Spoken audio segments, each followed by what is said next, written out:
तत्काल न्यूज, आवाज हिंदुस्तान की।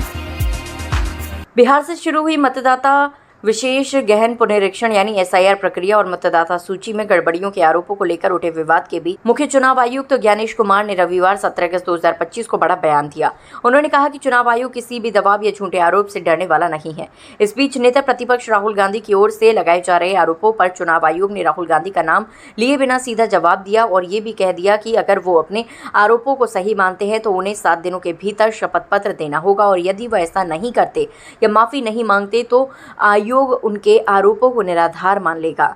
मुख्य चुनाव आयुक्त ज्ञानेश कुमार ने कहा, सच वही है जो दस्तावेज और जांच से सामने आता है। किसी के कहने से सच नहीं बदलता। जैसे सूरज पूरब में ही उगता है, पश्चिम में नहीं। सीईसी ने कहा, चुनाव आयोग गरीब, अमीर, महिला, बुजुर्ग सभी मतदाताओं के साथ चट्टान की तरह खड़ा है और खड़ा रहेगा। मुख्य चुनाव आयुक्त ज्ञानेश कुमार ने कहा कि बिहार से एसआईआर प्रक्रिया शुरू करने का फैसला इस वजह से लिया गया क्योंकि तमाम राजनीतिक दल पिछले 2 दशकों से राजनीतिक दल मतदाता सूची में सुधार की मांग कर रहे थे। इसी मांग को पूरा करने के लिए बिहार में एसआईआर की शुरुआत की गई। सबसे बड़ी मतदाता सूची हमारे पास है, लगभग 90 करोड़ से 100 करोड़ के बीच में। सबसे बड़ी मतदाता सूची, सबसे बड़े चुनाव कर्मियों की फौज, सबसे ज्यादा मतदान करने वाले लोगों की संख्या और इन सब के समक्ष, सारे मीडिया के समक्ष ये कहना कि अगर मतदाता सूची में आपका नाम एक बार और है तो आपने 2 बार मतदान किया होगा और कानूनी अपराध किया होगा और मेरे सारे मतदाताओं को अपराधी बनाना और चुनाव आयोग शांत रहे, संभव नहीं। हलफनामा देना होगा या देश से माफी मांगनी होगी, तीसरा विकल्प नहीं है। आपके माध्यम से मैं यह भी कहना चाहता हूं, अगर 7 दिन में हलफनामा नहीं मिला तो इसका अर्थ ये सारे आरोप निराधार हैं और हमारे मतदाताओं को यह कहना कि वो फर्जी हैं, इसके ऊपर जो भी इस बात को बोल रहा है उसको माफी मांगनी चाहिए। महाराष्ट्र में वोटर लिस्ट बढ़ी, समय रहते जब ड्राफ्ट सूची थी तो दावे और आपत्ति क्यों नहीं जमा कराए गए?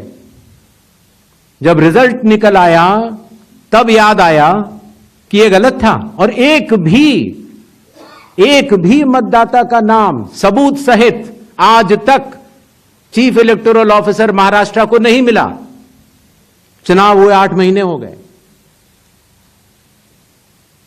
महाराष्ट्र में क्यों नहीं उच्चतम न्यायालय में चुनावी याचिका दायर की गई? फिर एक बात यह कही गई कि आखिरी घंटे में इतना मतदान कैसे? चुनाव आयोग ने जवाब दिया था और आप सबने लिखा भी था कि अगर 10 घंटे मतदान होता है तो हर घंटे 10% का औसत होता है। आखिरी घंटे में 10% से कम मतदान हुआ। तो यह बात कैसे कही जा रही है?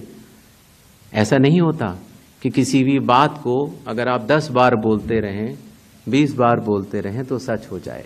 सच सच होता है और सूरज पूरब में ही उगता है।